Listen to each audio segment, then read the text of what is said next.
Yep, we're recording. Hello and welcome everybody to another one of our empowered wellness and wholeness talks and discussions. And I have with me today, as usual, my beautiful colleague Jade Brown, who works with breathwork and hypnotherapy and all sorts of other incredible wellness tools to help us to really step into a really intuitive way of being within our bodies. And what we're going to be talking about today is internal stress. Now, last week we spoke about stress, and Jade wasn't on the call because unfortunately she wasn't well, which has really led us to have some interesting things to be discussing today about how certain things can trigger us and how we respond to them. So I am going to just hand over to Jade for her to tell us a bit more about her experience and give us some information about how that's come up for you and the way that you actually transitioned that and other tools you have in terms of working with internal stress. Yeah, so it is really interesting us doing this weekly exploration. I really feel like whatever we're talking about, it's showing up in my life somewhere.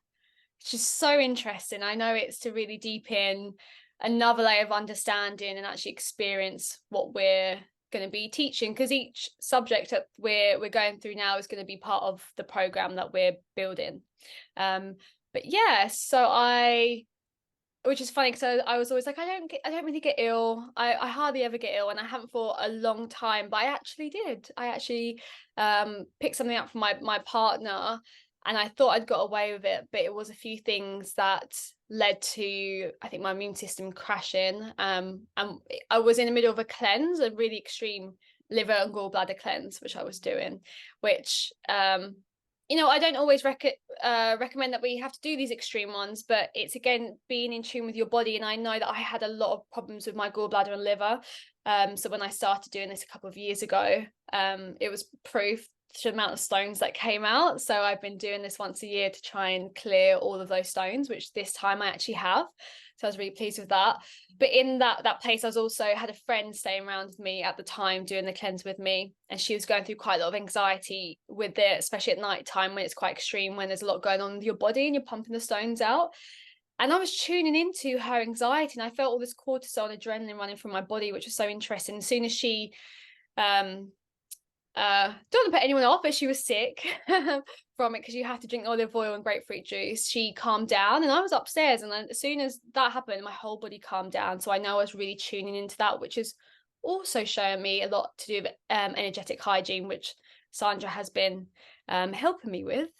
So I think that, and the fact that me and Sandra also went to a voice coaching session on the Sunday, where I also felt a lot of stress that day because it really triggered my old wounds of being seen and using my voice and speaking. So the whole day I really felt like my inner child was activated, and I was in that place of not wanting to be there, feeling really low frequency. But of course, these experiences are amazing, and I'm so pleased that we done it because we learned so much from it, and it really helped me gain that confidence. But then it was on the Monday after the cleanse and after that I felt quite ill, and it actually was a whole week of trying to move through that. But the difference was with my partner being ill and me, it's to him that was a very stressful experience, but actually for me it was an invitation to actually relax and rest. And I haven't done this in a long time because there's been a lot going on in my life, really good things with work. So I have built up quite a resilience to being like, I'm okay, I can work, I can stay up late, I can do all this. But actually, when I'm going through a cleanse and I had that's an even more time if I'm feeling stressed, that we need to recognize that and give ourselves the time to regulate and the space.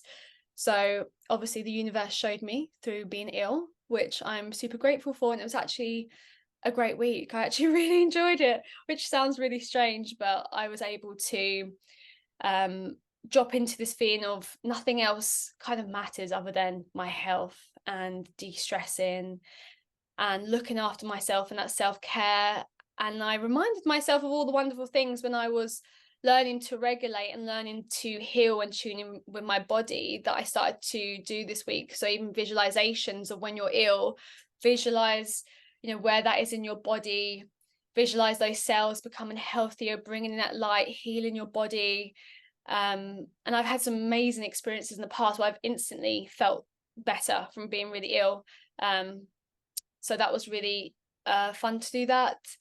And yeah, I just dropped into feeling being really grateful for life. It really drops you into a space of just like back into reality rather than being busy and distracted. You're forced to slow down. So yes, it was a really wonderful experience, and that's why I wasn't here last week, but I'm better now, and it's a good time to now talk about internal stress in terms of our physical body, because I know last week Sandra was talking about in terms of our thoughts, and how one person can perceive stress through their thoughts, but someone else can perceive stress in another way. So our beliefs really play a part in that. But in terms of our physical body, what I want to bring awareness to today is being able to tune into when stress is manifesting in our body and what that looks like, and recognizing that. For me in the past, sorry, what were you going to say, Sandra?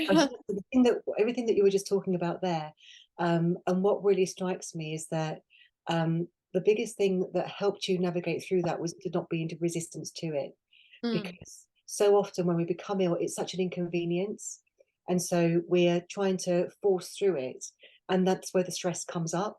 Because when we're in resistance to something, that actually creates that resistance in our bodies, it creates the resistance in our minds, and of course that immediately brings up those stress levels, and then actually what we're doing is prolonging the whole process, because our body hasn't got the ability to start to go into that space of healing and regenerating. So perception is really important when it comes to our healing and how we deal with stress.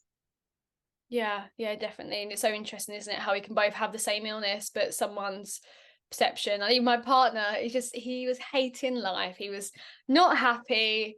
There was no kind of lesson or something he's taken away from it other than thank God that's over.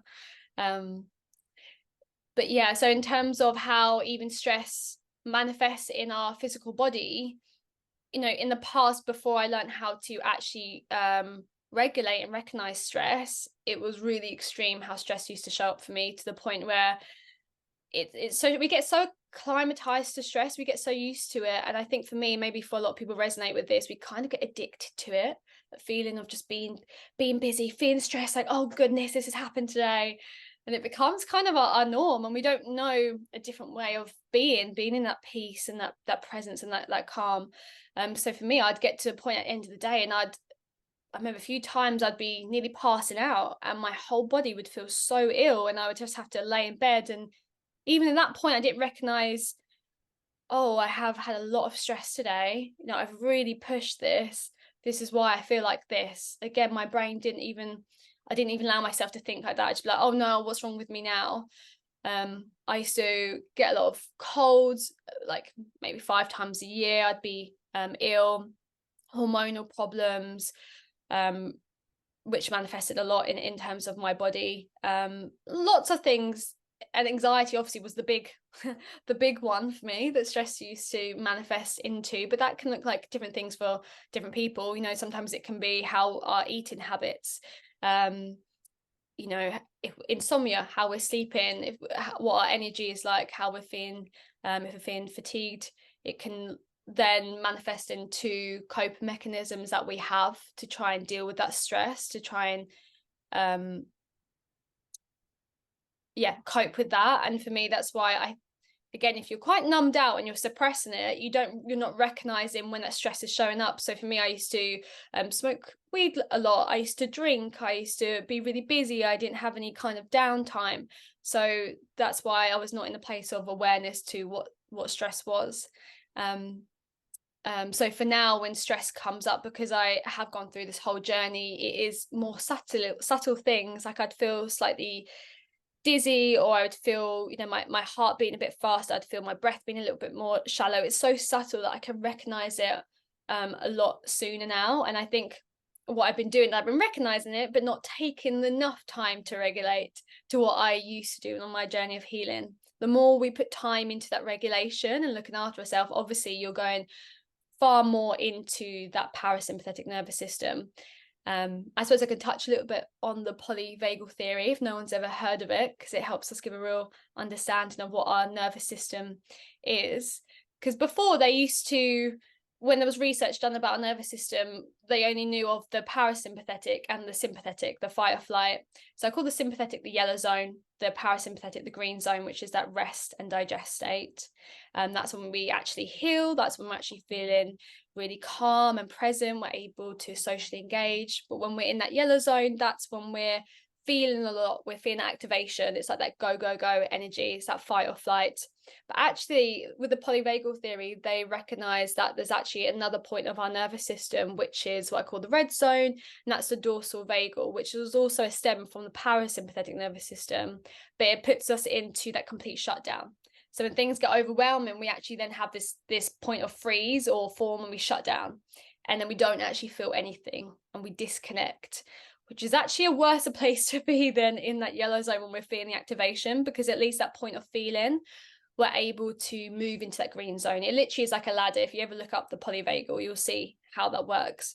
What's really interesting is that you sort of hear the sort of whole fight, flight, or freeze. But I know there's been certain situations that I've had in my life which have been sort of very sudden and very traumatic.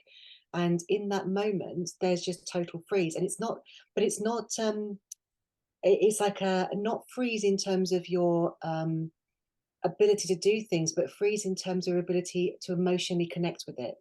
So it's obviously a coping strategy within extreme trauma or extreme stress. So it's interesting that you say that it's almost like it's the next step. So normally you would just have those sort of normal anxious and stressful feelings, but when you have something that just tips you further, it takes you into a much more dangerous space to be in. So yeah, interesting. Yeah. Yeah, and even it's good to recognize, and it always starts with that awareness and understanding. Mm. Before, I didn't know anything about the nervous system, all these different things, and when you can recognize it and really put it into a way like the red, yellow, green zone, it really helps us to then tune into that's what I teach all the different feelings, the how it is in your physical body, and all the different things to for the zone, so you can really recognize how that shows up for you, because without being able to recognize it, then you don't know where you are, and you're not going to be able to regulate. So the first point of healing is to recognize where you are. So when you are in that red zone, noticing that you might be feeling really hopeless. Maybe it's that depression, you feel really disconnected from your body, you don't really feel anything, you feel quite numbed out from life. And from that point, then you actually do need to start feeling things and going into that yellow zone, and maybe start to feel that activation, which is the hard thing, because as you said, it is protecting us. It's only there to protect us, our nervous system. It's really clever, but we just have to support ourselves and support our nervous system, because obviously we want to be in that green zone most of the time. But that's the good thing to understand about a nervous system. You don't just want to be in the parasympathetic nervous system. You don't just want to be there. It's actually good to have that resilience and be able to mobilize yourself and go into that fight or flight. That's actually what protects us from danger in general. Moving out of the way of a car, when you have that important meeting, being able to actually go and do it. You don't want to be completely in that green zone. So that's when I started to learn this work and learning. I mean, before I really learned about the nervous system, I just actually learned how to regulate. So recognizing, I tuned in, everything I'd done was very intuitive in my healing. So I tuned into my body. Became very open. Like, I stopped all the coping mechanisms. I stopped drinking, weed, everything. I literally couldn't even handle it anymore. My body was literally the point where we can't numb ourselves from this. And so be able to really sit with that and starting to recognize, what is that thing that calms that feeling? Is it, that heart rate, feeling jittery, brain fog? Start recognizing what are those things that you're doing that are able to regulate yourself, and really it's been able to release that feeling, release that pent up energy.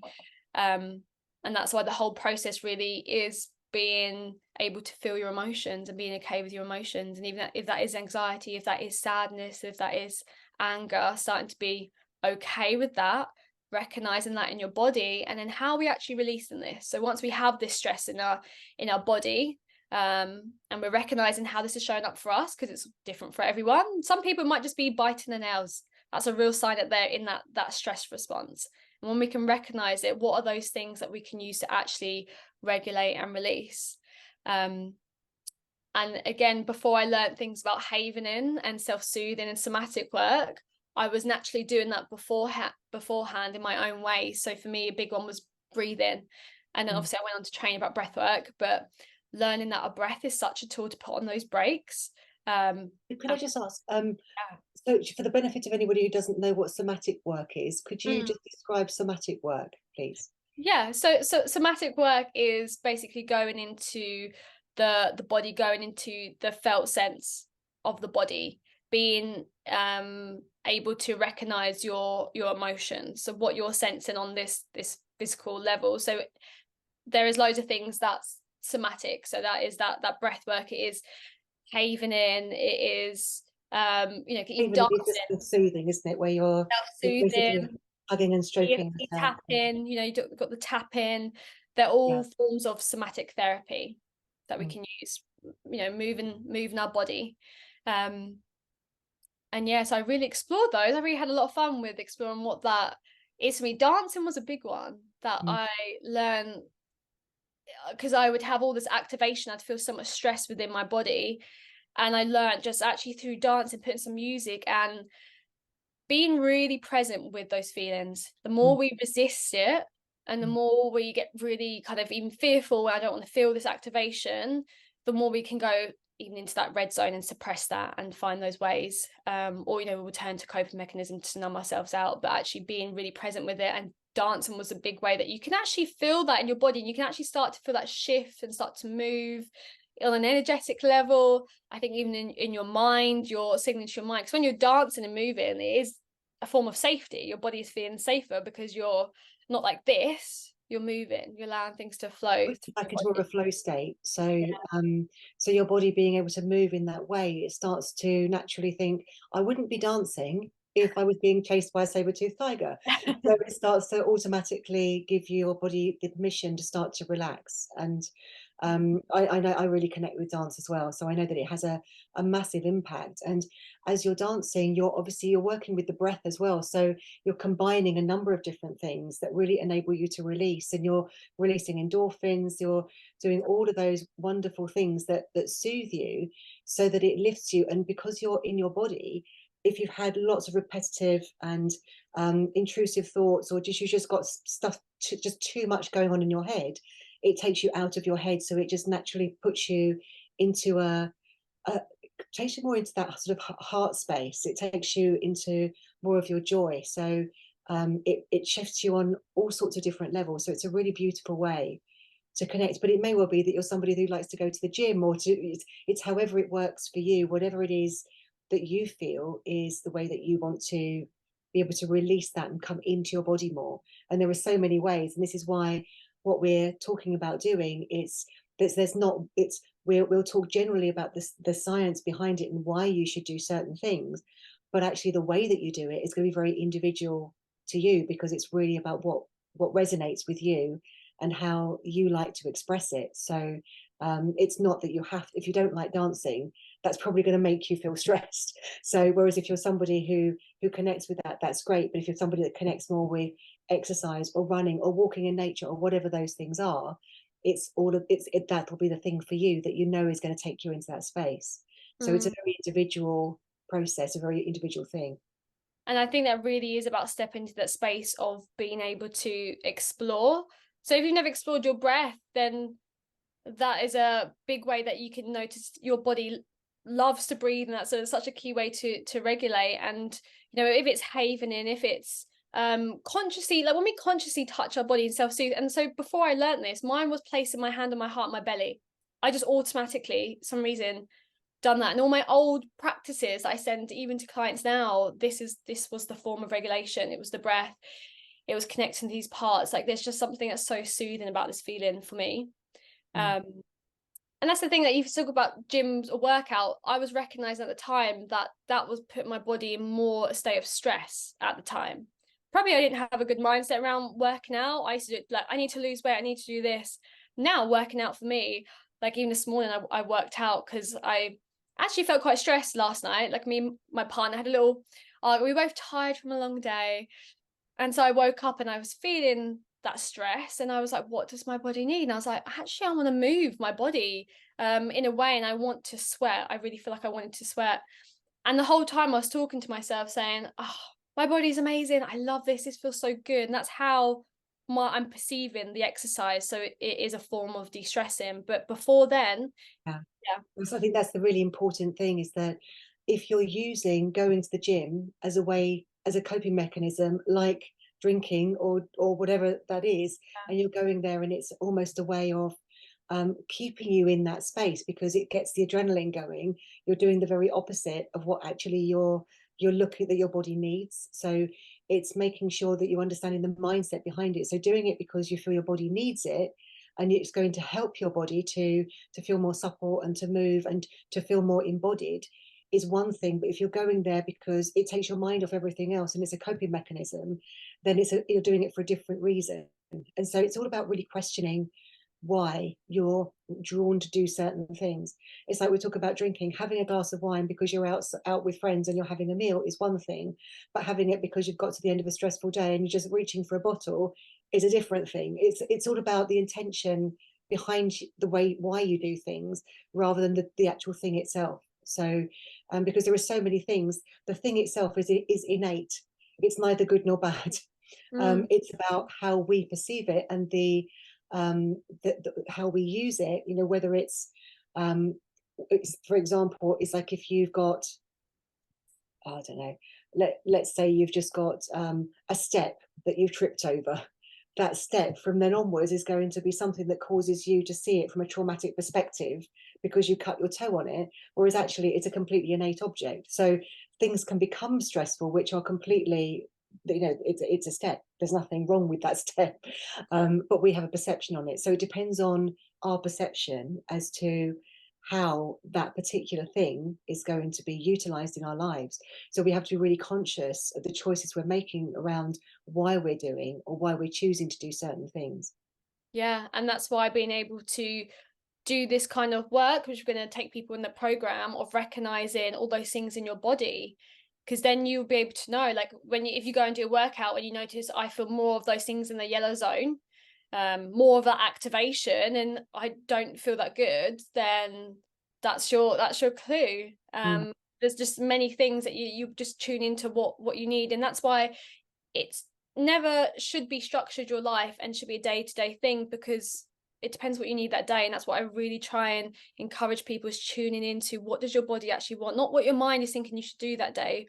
What do you actually need? And I think it takes you going into that space of exploring, trying things, having those resources and those things to go to, and then tuning in to be like, what do I need? Oh, I remember that. Okay, I'm going to do that. Sometimes I'll do shadow boxing, and that's a really good thing. Sometimes I'll meditate in the morning. Sometimes I'll need to really feel like I need to emotionally release and go into a real soft space of just soothing myself, and sometimes need to do a breathwork session with myself. Um, But everything that you're saying, the important thing is to create that space of time where you know that that time is for yourself, because a big part of this is is giving ourselves permission to actually use that time to really tune into what we need and what we want. Because so often we get up, we read our emails, we grab the coffee, we're running out the door, we're trying to get the kids to school, we're doing all those things, we've got to get to work, we've got these calls coming in, there's all of these demands that the minute we wake up in the morning, we're immediately into that automatic response. So we're stressed before we've even taken our first step out of bed, because we lay in bed thinking about the day rather than getting up and creating that half an hour. If you need to, give yourself half an hour longer in the morning, even if it's 15 minutes to start with, just to have that space to not look at your phone the minute you get out of bed, not be going down and immediately having your coffee, but just doing something where you can just sit and just see what you tune into yourself as to how am I feeling today, mm, and almost start to be your own, start use that inquiry to be your own best friend so that you can listen to your needs. yeah. Self-inquiry is so important because most often we're just on autopilot and we don't even notice when we're stressed, because it's just how we've learned to be. And that's the most difficult thing, is that we actually don't even realize that we're stressed, because it's just who we are. It's how we Yeah.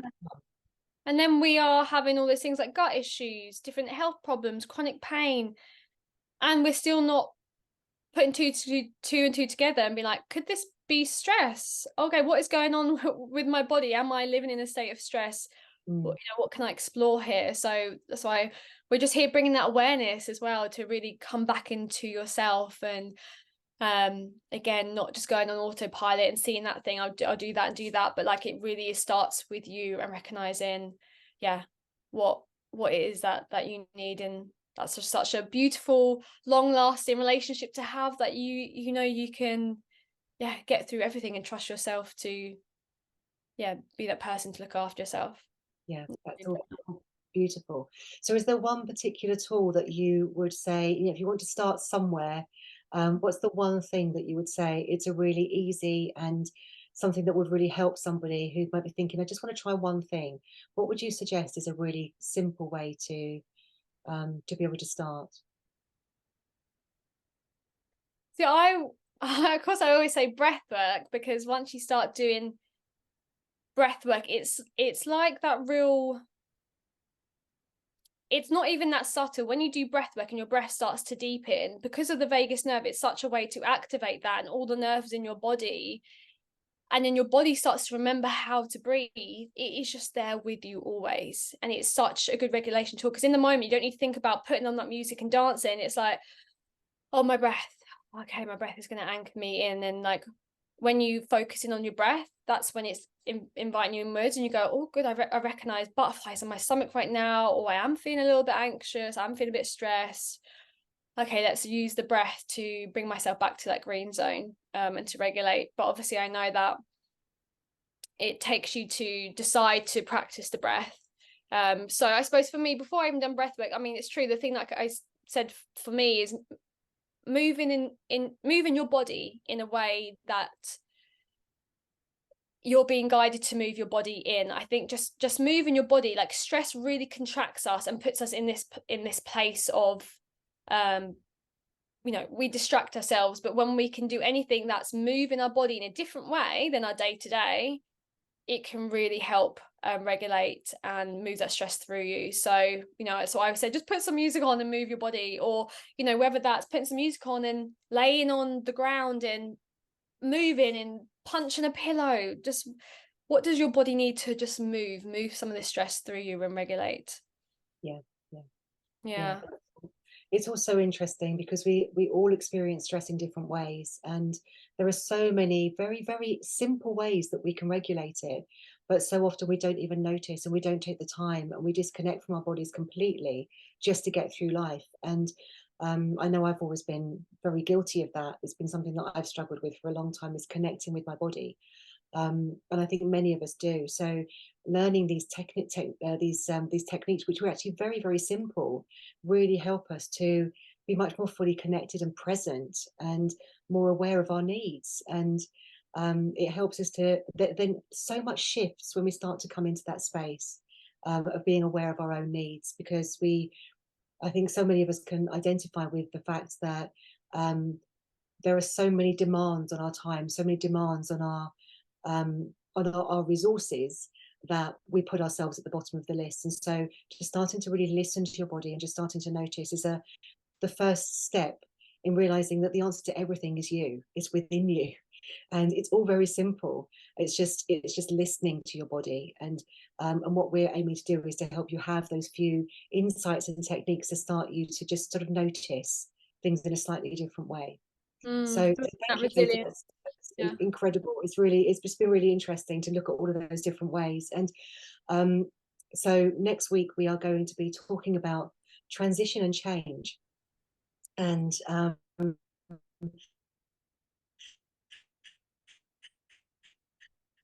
I think uh, you're breaking up, uh, Sandra. uh, uh, Yeah, you're breaking up. I'll wait for you to come really, back.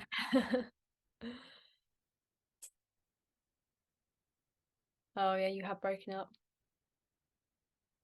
But I suppose before Sandra comes back, really, the invitation, even from this call, is start tuning into your body and knowing that stress hygiene, the same as when we have hygiene with our body, and we look at so many other aspects. Really, stress hygiene gets to be a really important aspect for us to look at. look at in our lives. And yeah, we're really looking forward to bringing all this into a program for you. And so yeah, next week Sandra, she's going to be talking about transitioning in our life and changes. So she'll be coming from her perspective. Okay, Sandra's gone. But yeah, I think we'll end the call here and we'll look forward to seeing you next week, because we're just going to jump off now, stop the recording and talk to anyone on the call and just have an interactive conversation. So yeah, see you all next week. Thank you for joining. Sorry about that. I lost everybody for a moment. My internet completely threw me out. So, but just to finish off, just to let everybody know, if you're interested in working with Jade and I, we are starting a program in West Malling in Kent on the 25th of October between 7 and 9. It's a Wednesday evening. And we have found a really beautiful way of working together where it's a combination of the breath work and light code, which I work with. We're going to go through the chakra system and we're going to be working on each of the energy centers. We're going to be assisting you in releasing any distortion within those energy centers and bringing in higher frequency codes to really anchor you in to a higher timeline. And each week we'll be working on a different chakra. It's going to be a really beautiful experience because the whole process is going to be a place for you to have the opportunity to really receive and really explore your body and your breath, which is going to open you up to so much more receptivity and the ability to really let go and notice on energy moving through your body so that you'll start to create space. And I'm going to be working on each of you one to one as Jade is working with the breath work to enable you to be really releasing on a deeper level. And then I'm going to be bringing through the higher frequency codes. But we're doing this in combination with journaling and movement and all sorts of other beautiful things that are going to be assisting you to clear. So it's going to be really, really exciting experience. Yeah. Yeah, you said everything. Okay. Yes, thank you for joining us today. We really look forward to seeing you again next week for our conversation around transition and change. And we'll put the link below so that if anybody wants to join us with the in the breathwork course, then we'll look forward to seeing you there. Yeah. Take care. Have a great week, and bye for now. Thank you. Bye. Bye.